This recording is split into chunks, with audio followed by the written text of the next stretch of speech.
नमस्कार, मैं मंजाई मंडल। चलिए बढ़ते हैं खबर की ओर। झंझारपुर विधानसभा क्षेत्र में समता पार्टी के उम्मीदवार गणेश झा की लोकप्रियता बढ़ रही है। ग्रामीण मनोज मंडल ने कहा कि गणेश झा की तारीफ की और कहा कि झंझारपुर के विकास के लिए एक आदर्श नेता है। मनोज मंडल ने कहा कि गणेश झा के पास झंझारपुर के विकास के लिए एक स्पष्ट दृष्टिकोण है और वे इसके लिए काम करने के लिए प्रतिबद्ध है।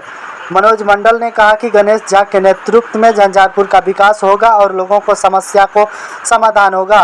उन्होंने कहा कि गणेश झा के पास झंझारपुर के लोगों के साथ जुड़ने की क्षमता है और उनकी समस्या को समझते हैं। गणेश झा ने मनोज मंडल की तारीफ का आभार व्यक्त किया और कहा कि वे झंझारपुर के विकास के लिए काम करने के लिए प्रतिबद्ध है। उन्होंने कहा कि झंझारपुर के लोगों के साथ मिलकर काम करेंगे और उनकी समस्याओं को समाधान करने के लिए काम करेंगे। और आगे गणेश झा ने कहा कि झंझारपुर विधानसभा के उम्मीदवार गणेश झा ने बताया कि झंझारपुर में सड़क, शिक्षा और व्यवस्था सेवाओं में सुधार करने के काम करेंगे।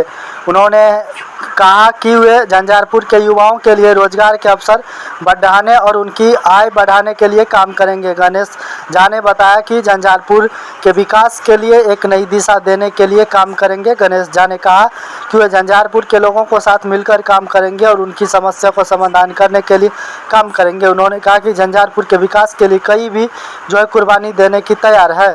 गणेश झा के साथ साथ मुलाकात में यह स्पष्ट हुआ कि वह झंझारपुर के विकास के लिए पूरी तरह से प्रतिबद्ध है। अब यह देखना होगा कि गणेश झा के नेतृत्व में समता पार्टी झंझारपुर विधानसभा के चुनाव जीतने के बाद वह क्या करेंगे। इसी तरह के खास न्यूज अपडेट के लिए हमें फॉलो जरूर करें।